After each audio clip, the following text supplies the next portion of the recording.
इस वजह से आपको तो फायदा होना ही होना है OROP3 में। लेकिन इसके अलावा भी जुलाई 2024 महीने का पेंशन बहुत सारे पेंशनर्स का बंद हो जाएगा, नहीं मिलेगा। लेकिन आपको मैं बता दूंगा दोस्तों कि किन को सबसे ज्यादा फायदा OROP3 के टेबल में होने वाला है। नमस्कार, वंदे मातरम। दोस्तों स्वागत है आप सबका सैनिक पाठशाला में। आज के वीडियो के कुछ महत्वपूर्ण जानकारियों को लेकर आया हूं दोस्तों, जैसे आप बोर्ड पर देख पा रहे हैं। दोस्तों सबसे पहले तो जुलाई महीने का पेंशन बहुत सारे पेंशनर्स का रुकने वाला है। आपके खाते में जुलाई महीने का पेंशन क्रेडिट नहीं होगा। सभी को नहीं बोल रहा हूं, लेकिन कुछ पेंशनर्स हैं, आगे बताऊंगा। और साथ ही साथ अभी OROP3 एक ट्रेंडिंग विषय है। पूर्व सैनिक या पूर्व सैनिक के जितने फैमिली पेंशनर्स हैं वो इंटरनेट पर जब भी सर्च कर रहे हैं तो OROP3 पेंशन टेबल को सबसे ज्यादा सर्च कर रहे हैं। तो ऐसे में पेंशन टेबल OROP3 का आप सबके मन में बसा हुआ है। आप चाहते हैं कि जल्द से जल्द पेंशन टेबल निकल जाए। और ऐसे में कई सारे पेंशनर्स के मन में यह भी सवाल है कि सबसे ज्यादा फायदा OROP3 में किसको मिलेगा। बेशक टेबल अभी जारी नहीं हुए, लेकिन आपको मैं बता दूंगा दोस्तों कि किन को सबसे ज्यादा फायदा OROP3 के टेबल में होने वाला है। जी हां, इसके बारे में जानकारी लेंगे। और साथ ही साथ दोस्तों मिनिमम पेंशन के बारे में आज मैं आप सबको बताऊंगा कि मिनिमम पेंशन क्या है, कितना है आज के डेट में मिनिमम पेंशन, और कौन से पेंशनर्स के मिनिमम पेंशन के बेस पर आपको OROP3 मिलने वाला है। तो चलिए सभी जानकारियां आज के इस वीडियो में, जैसे आप बोर्ड पर देख पा रहे हैं दोस्तों।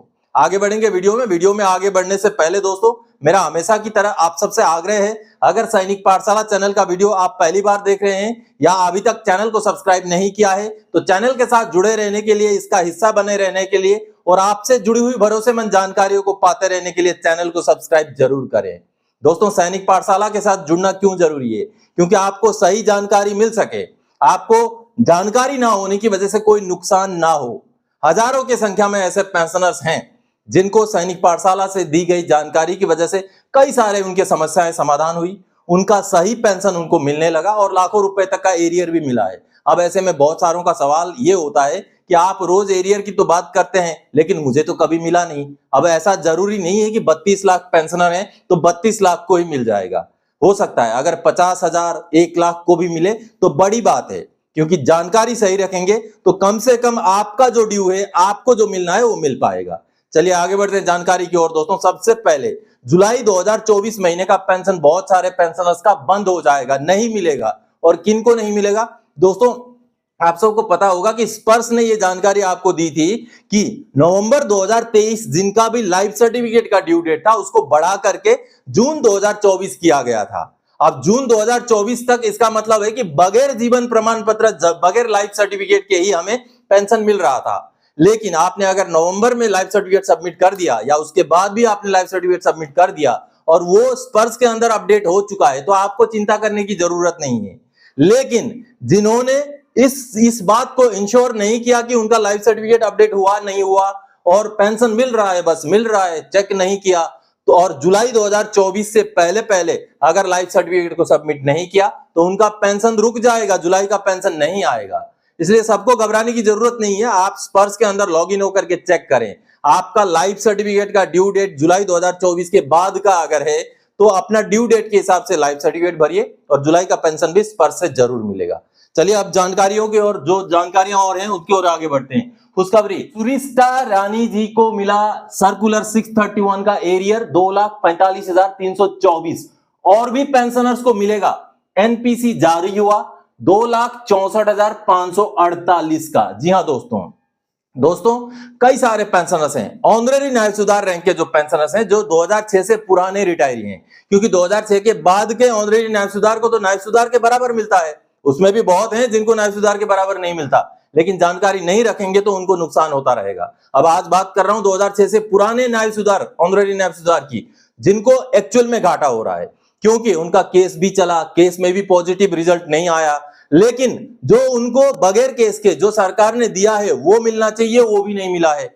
यानी कि जो ऑनरेरी न्याय सुधार हैं, बेशक आज के डेट में बेशक उनका बेसिक पेंशन 23,750 हो 2006 के पुराने, लेकिन उनमें से बहुत सारे पेंशनर्स को सर्कुलर 631 का एरियर नहीं मिला है। जी हां, इसीलिए अभी मिल रहा है, अभी बहुत सारों को मिल रहा है। हाल फिलहाल में बहुत सारे पेंशनर्स को मिला है। आप ये जो मैसेज आप देख पा रहे हैं, ये स्पर्श द्वारा जुलाई के महीने में दिया गया एडवांस इंटीमेशन का पेंशन का मैसेज है, जिसमें उनका लम सम अमाउंट जो आप देख पा रहे हैं 2,45,324 रुपया। और ये जो पेंशन है दोस्तों, ये 631 सर्कुलर का पेंशन में जो बढ़ोतरी होना था उसकी वजह से उसका एरियर का भुगतान है ये। क्योंकि दोस्तों 631 सर्कुलर के हिसाब से ऑनरेरी नायब सुधार का बेसिक पेंशन 1 जनवरी 2006 से 8,330 फिक्स होना था। मार्च 2020 का ये सर्कुलर है, जी हां, मार्च 2020 का सर्कुलर है। तो आप भी अगर 2006 से पुराने पेंशनर हैं, ऑनरेरी नायब सुधार रैंक के पेंशनर हैं, या तो फिर फैमिली पेंशनर हैं, आप ऑनरेरी नायब सुधार रैंक के फैमिली पेंशनर हैं जो 2006 से पहले के रिटायरी हैं, तो आपको अगर मार्च 2020 के बाद अभी तक के समय में अगर एक मोटा अमाउंट, लगभग किसी पेंशनर्स का तो 2.5-3 लाख तक का भी अमाउंट बना है 631 सर्कुलर का, तो वो अगर नहीं मिला है तो आपको लागू है, आपको उसके लिए कार्रवाई करना चाहिए। जिनको OROP 2 मिला, क्या उन सभी को OROP 3 मिलेगा? आगे बताऊंगा अगला पॉइंट में कि क्या करना है, कैसे करना है। सबसे पहले तो मैं जो नॉन पेमेंट सर्टिफिकेट एक जारी हुआ है और एक उसको दिखाना चाहता हूं दोस्तों। ये जो सामने आप नॉन पेमेंट सर्टिफिकेट देख पा रहे हैं, अब इसमें जो आप देख पा रहे हैं दोस्तों, ये एक नॉन पेमेंट सर्टिफिकेट है और बैंक ने भेजा है स्पर्श को।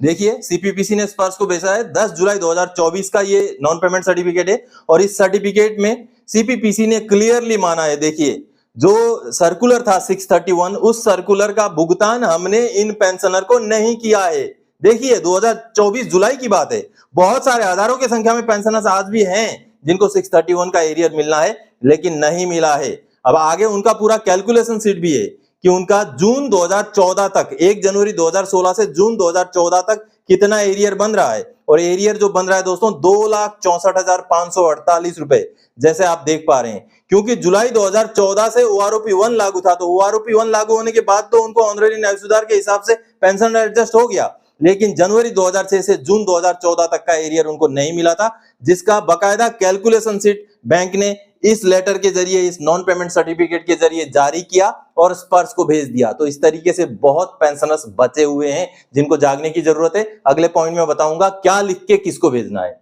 चलिए दोस्तों, इस एरियर को लेने के लिए करें ये कार्रवाई। जी हाँ, क्या कार्रवाई करना है? CP ग्राम्स में ग्रीवेंस डालना है। और ग्रीवेंस में क्या लिखना है? चलिए, ये सामने जो आप राइट अप देख पा रहे हैं, ये मैंने बनाया है। इस पर आपने सिर्फ अपना, जो आप अगर ऑनरेरी नायब सुधार खुद हैं 2006 से पहले के रिटायरी, तो ऊपर वाला फॉर्मेट आपके लिए है। इस फॉर्मेट में आपने आपका जो है सर्विस नंबर भरना है, रैंक ऑलरेडी वहां भरा हुआ है ऑनरेडी नायब सुधार के तौर पर। उसके बाद आगे आपका भर्ती का डेट, रिटायरमेंट का डेट भरना है, और आगे जो खाली है वहां पर आपका PPO नंबर भरना है। बस ये चीजें भरना है, बाकी चीजें सब कुछ इसमें फिलअप है।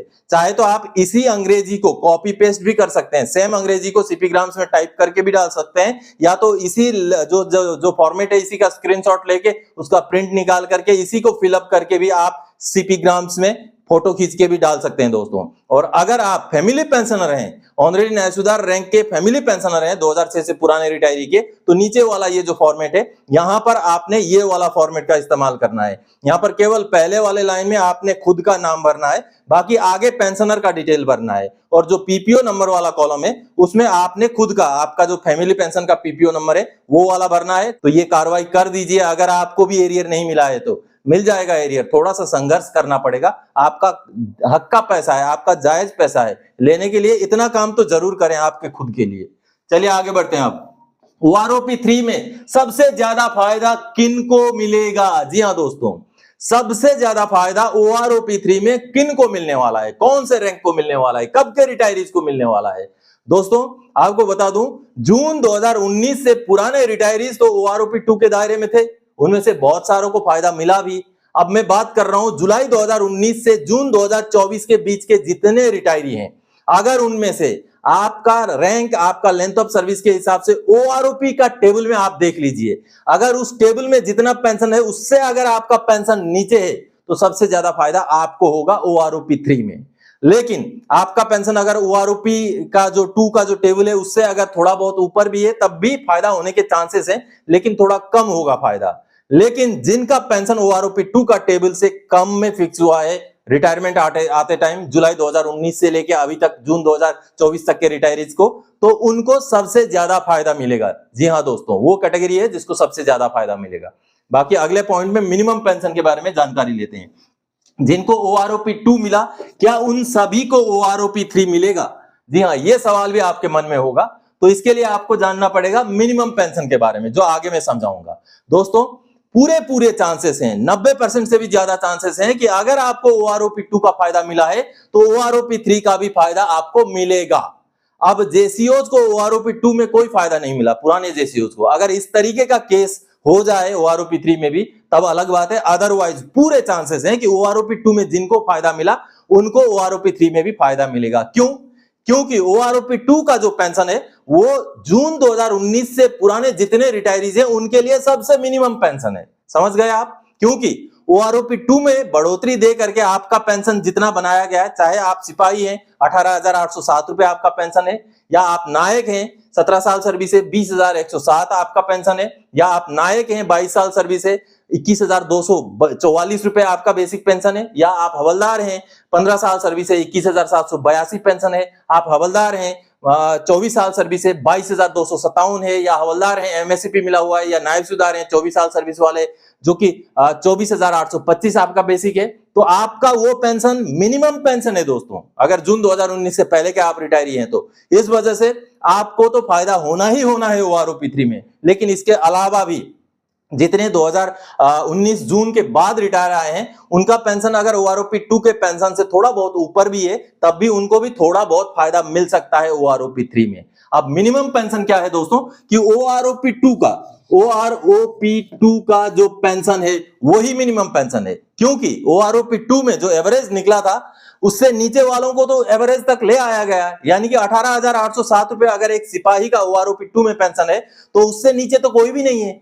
बिकॉज अब जिनको लागू नहीं है वो अलग बात है, जैसे प्रीमेच्योर वाले हैं, जुलाई 2014 के बाद के प्रीमेच्योर हैं, या रिजर्विस्ट कोई हैं ऐसे जिनका अगर 18,807 से कम पेंशन है तो उनको तो लागू ही नहीं है, जिस वजह से उनका पेंशन नीचे रह सकता है। लेकिन इसके अलावा जिनको भी जो भी OROP के दायरे में आते हैं, क्राइटेरिया मीट करते हैं, उनमें से 18,807 से कम पेंशन लेने वाले कोई भी नहीं है जून 2019 से पहले के रिटायरी। इस वजह से अगर सिपाही की बात करूं तो 18,807 रुपए मिनिमम पेंशन है दोस्तों। जी हाँ, इससे नीचे किसी को पेंशन नहीं मिल रहा है जून 2019 से पुराने रिटायरीज को। इस वजह से ये पेंशन मिनिमम पेंशन होने की वजह से OROP2 जिनको मिला उनको फायदा मिलने के पूरे चांसेस है दोस्तों। इसलिए मैं बोलता हूं कि OROP2 जिनको मिला उनको लगभग को OROP3 भी जरूर मिलेगा। यानी कि OROP2 का पेंशन जून 2019 से पुराने रिटायरीज के लिए मिनिमम पेंशन होने की वजह से OROP3 में उन सभी को फायदा मिलेगा, और ये ही जो है OROP3 के टेबल में भी आपको देखने को मिलेगा दोस्तों। तो दोस्तों, आज के इस वीडियो में इन्हीं जानकारियों के साथ आया था। आगे और कोई जानकारी आपसे सरोकार रखने वाला विषय लेकर मैं फिर से हाजिर हो जाऊंगा। तब तक के लिए जय हिंद दोस्तों।